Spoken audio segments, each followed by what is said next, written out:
Genesis 3:1 through Genesis 4:16 and 4:25 and 26. The fall. Now the serpent was more crafty than any of the wild animals the Lord God had made.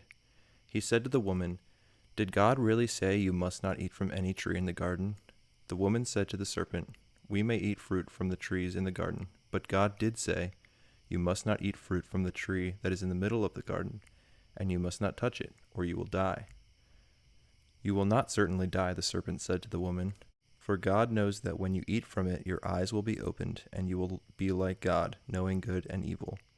When the woman saw that the fruit of the tree was good for food and pleasing to the eye, and also desirable for gaining wisdom, she took some and ate it.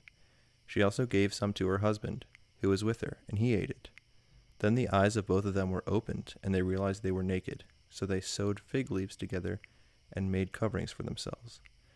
Then the man and his wife heard the sound of the Lord God as he was walking in the garden in the cool of the day, and they hid from the Lord God among the trees of the garden. But the Lord God called to the man, "Where are you?" He answered, "I heard you in the garden, and I was afraid because I was naked, so I hid." And he said, "Who told you that you were naked? Have you eaten from that tree that I commanded you not eat from?" The man said, "The woman you put here with me, she gave me some fruit from the tree, and I ate it." Then the Lord God said to the woman, "What is this you have done?" The woman said, "The serpent deceived me, and I ate it." So the Lord God said to the serpent, "Because you have done this, cursed are you above all livestock and all wild animals. You will crawl on your belly, and you will eat dust all the days of your life. And I will put enmity between you and the woman, and between your offspring and hers. He will crush your head, and you will strike his heel." To the woman he said, "I will make your pains in childbearing very severe. With painful labor you will give birth to children. Your desire will be for your husband, and he will rule over you." To Adam he said, "Because you listened to your wife and ate fruit from the tree about which I commanded you, you must not eat from it. Cursed is the ground because of you. Through painful toil you will eat food from it all the days of your life. It will produce thorns and thistles for you, and you will eat the plants of the field.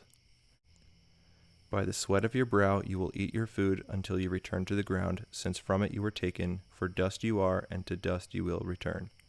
Adam named his wife Eve because she would become the mother of all the living. The Lord God made garments of skin for Adam and his wife and clothed them. And the Lord God said, "The man has now become like one of us, knowing good and evil. He must not be allowed to reach out his hand and take also from the tree of life and eat, and live forever." So the Lord God banished him from the Garden of Eden to work the ground from which he had been taken. After he drove the man out, he placed on the east side of the Garden of Eden cherubim and a flaming sword flashing back and forth to guard the way to the tree of life. Adam made love to his wife Eve, and she became pregnant and gave birth to Cain. She said, "With the help of the Lord I have brought forth a man." Later she gave birth to his brother Abel. Now Abel kept flocks, and Cain worked the soil. In the course of time, Cain brought some of the fruits of the soil as an offering to the Lord, and Abel also brought an offering, fat portions from some of the firstborn of his flock. The Lord looked with favor on Abel and his offering, but on Cain and his offering he did not look with favor. So Cain was very angry, and his face was downcast. Then the Lord said to Cain, "Why are you angry? Why is your face downcast? If you do what is right, will you not be accepted? But if you do not do what is right, sin is crouching at your door. It desires to have you, but you must rule over it." Now Cain said to his brother Abel, "Let's go out to the field." While they were in the field, Cain attacked his brother Abel and killed him. Then the Lord said to Cain, "Where is your brother Abel?" "I don't know," he replied. "Am I my brother's keeper?" The Lord said, "What have you done? Listen, your brother's blood cries out to me from the ground. Now you are under a curse, and driven from the ground, which opened its mouth to receive your brother's blood from your hand. When you work the ground, it will no longer yield its crops for you. You will be a restless wanderer on this earth." Cain said to the Lord, "My punishment is more than I can bear. Today you are driving me from the land, and I will be hidden from your presence.